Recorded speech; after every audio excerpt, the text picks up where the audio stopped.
ma aha oo keliya qoraal uu samaynayo qof aragala balse waa wax curin uu soo bandhigayo qof aan daawan karin waxa uu curiyay dhowr sano ka hor aad bay u yaraayeen tira ahaan inta wax akhrin karta oo qoraalna samayn karta marka laga hadlayo dadka aragga naafa ka ah ee ku nool Muqdisho iyo magaalooyinka kale ee dhaca koonfurta iyo bartamaha Soomaaliya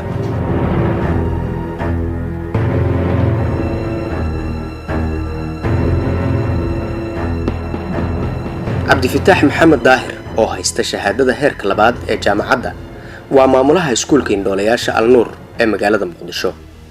waxa iskuulku uu furan yahay tan iyo 2005 bishii July 22keeda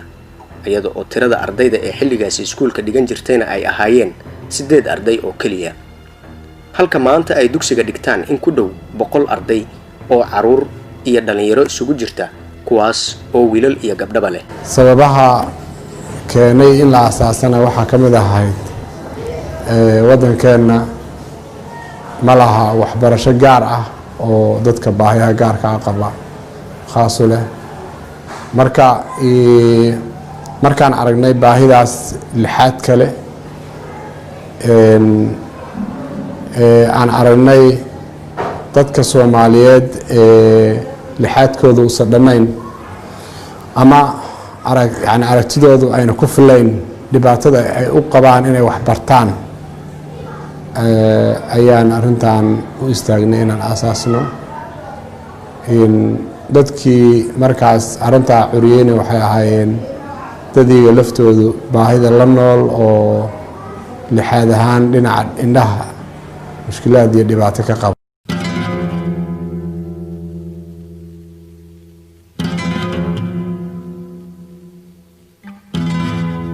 in ka badan 20 sano oo ay dagaallo ka socdeen Soomaaliya isla markaana uu xumaa adeega caafimaadka ayaa waxa ay Soomaali badan u horseeday in ay ku dhacaan noocyada kala duwan ee naafanimada dadka indhoolayaasha oo kamid ah qaybaha ugu nugul bulshada ayaa waxa soo wajahaya dhibaatooyin kala duwan oo ay la kulmaan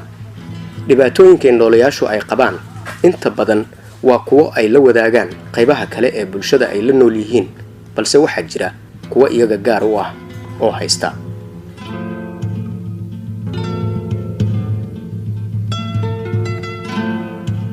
dadka aragga uu ka maqan yahay ee ku nool Soomaaliya waxa ay inta badan faquuq kala kulmaan qoysaskooda bulshada iyo dawladda mana helaan ilaalin dheeraad ah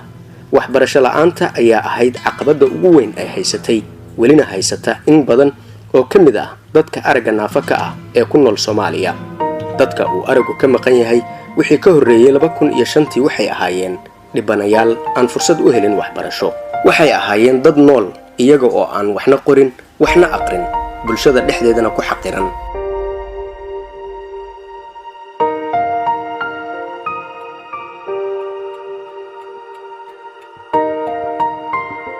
Axmed Xasan Diga waa 25 jir aragala waxa uu ku soo barbaaray tuulada Afcade oo ka tirsan gobolka Afdheer ee laga maamulo dalka Itoobiya Axmed waa wiil dhalinyar ah oo aan wax arkin isaga oo 10 jir ah ayuu aragga beelay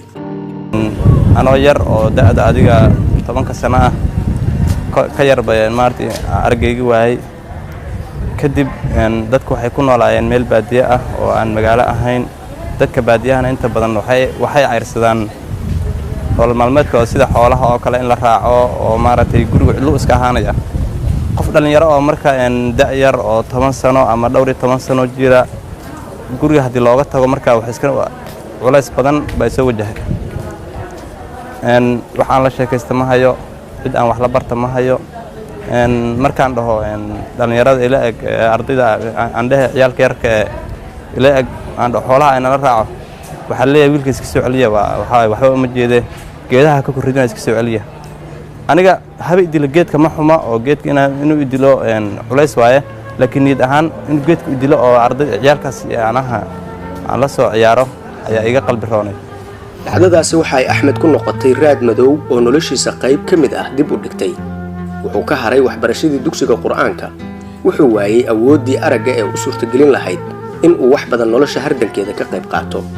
isaga noqday qof markastaba u baahan in la caawiyo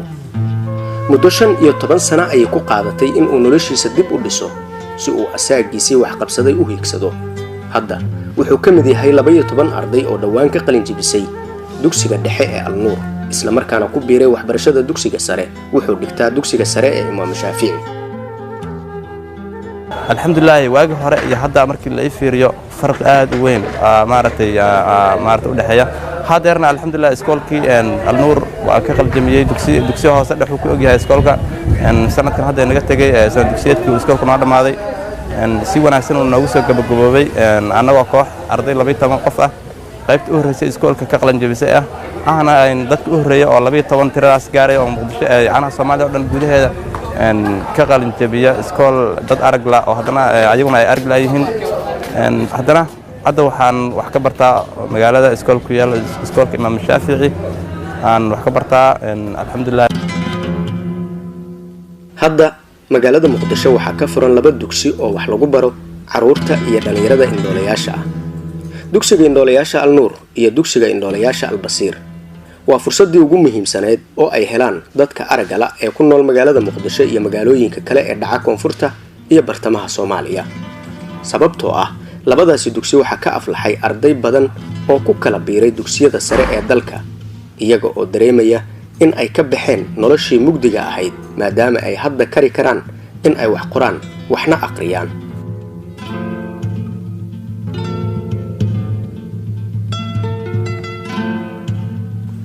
ardayda wax lagu baro labada dugsi waxbarashada ka sokow kuwa ka yimid meelaha ka baxsan gobolka Banaadir waxa ay helaan jiif iyo cunno dugsiga dhexdiisa ay ku qaataan.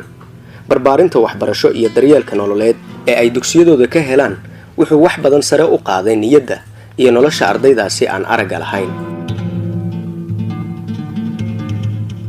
Amal Cabdullaahi Axmed oo 16 jir ah waxa ay ka mid tahay ardayda aragga la ee dhawaan dhamaysatay waxbarashada dugsiga dhexe ee Al-Basiir. sanadkii hore ayay ku biirtay dugsiga sare ee Rajab waxa ay dhowr sano ka hor ka timid deegaanka Bariire oo hoostaga degmada Awdheegle ee gobolka Shabeellaha Hoose. Amal rajadeeda nolosha wax badan ayaa iska bedelay tan iyo markii ay dugsiga dhexe dhamaysay. hammi aad u sareeya ayaa ku jira iyada oo ka fakaraysa in ay mustaqbalka noqoto gabar wax badan bedeli karta horumarkana hormuud u noqon karta. aniga runta waxaan jeclahay inaan jaamacadan kuliyada IR aan ka barto cilaaqaadka dawliga ah aan noqdo wasiirada arrimaha dibadda dalka Soomaaliya. maxaa ku dooratay xilkaas? runtii xilkaas aad ayaan u jeclahay waxaan jeclahay wax badan oo wadankeena ka dhiman inaan ku soo kordhiyo arrimaha xiriirka ka dhaxeeya dibadda iyo Soomaaliya inaan macnaha sii kordhiyo wax walba looga baahnaa wasiir arrimaha dibadeed inuu qabto inaan qabtaa jeclahay aan noqdo gabadh ugu horeysay aragga la oo noqotay wasiirada arrimaha dibadda. إن العانتو ما أها سبب كما دنبيس أو قامنيسا إن وقفكو كهرو أساجيس وحقبصدي حقيقينتو جوشونا ما أها وحكو حرن أرجع قفك أوفيو يا إنكله سيد أي آميسيهين أرجع قفك أو مقن معناه دو معها مسكح لآن قفك هيسا دلالة أي كم مقنيسا أي سمينيان أرضيدا يدتك كلا أرجع لا إيمانتو وحبرنايا أما بلشة وحبريا. maxamed mukhtaar maxamuud oo 15 jir ah wuxuu aragga beelay sanadkii 2011 isagoo ku sugan xaafadiisa oo ku taala degmada Dayniile ayaa rasaas ay labada indhood isku martay xilli dawladda iyo al-shabaab ay halkaas ku dagaalamayeen. waxay ahayd markii ay ugu xumayd noloshiisa. dhaawaca soo gaaray ee naafeeyay araggiisa wuxuu horseeday in uu ka haro waxbarashadii dugsiga Qur'aanka iyo tii iskuulka. wuxuu noqday qof rajabeel ah hayeeshee wax walba waxa ay isbedeleen sanad kadib oo ahayd 2012 markii uu ka mid noqday ardayda sida bilaashka ah wax loogu baro dugsiga Al-Basiir. runtii waalidkaygu dhiirigelin horta awalan inaan wax barto markaan iskuulka maada ka bacdina ardayda iyo maamulka ay dhiirigeliyeen iyo macallimiinta intaba ka bacdina waxaan ogaaday inaan qof wax baran karto calaamadiis waxaan haddana bartaa alxamdulillah fasalka toddobaad marooya waxaan aad ugu farxo misdeen dadka aragga la wax baran karaan balse waxa iga dhaadhacsantay inuu qof waliba wax baran karo.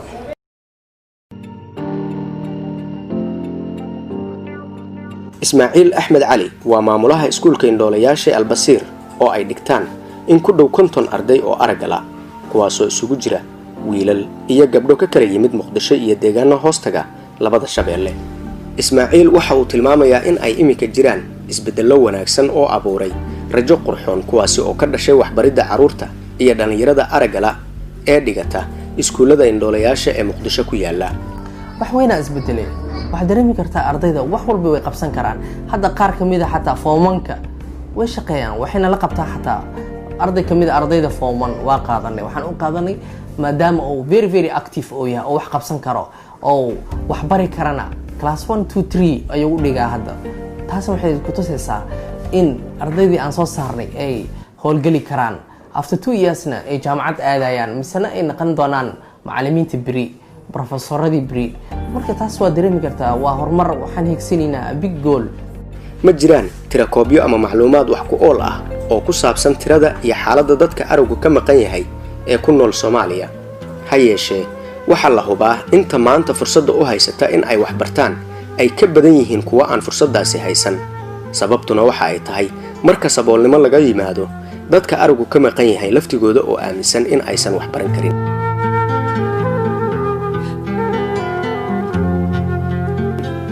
Aisha Abdirahmaan Cabdi waa ardayad 17 jir ah oo dhigata dugsiga indhoolayaasha ee Albasiir dhowr sano ka hor waxay aaminsaneed in aysan waxba baran karin maadaama aysan wax arkaynin ha yeeshee iminka waxa ay qabtaa aragti taas ka duwan. markii hore waa dhiganay dugsi quraan aan dhiganay markaas kadib iskool dhigay waxaan aaminsanahay in indhoolas wax uusan baran karin ayaddan waxaan fahmay in indhoolo wax baran karo dadka aragga qabo uu ka fiican yahay.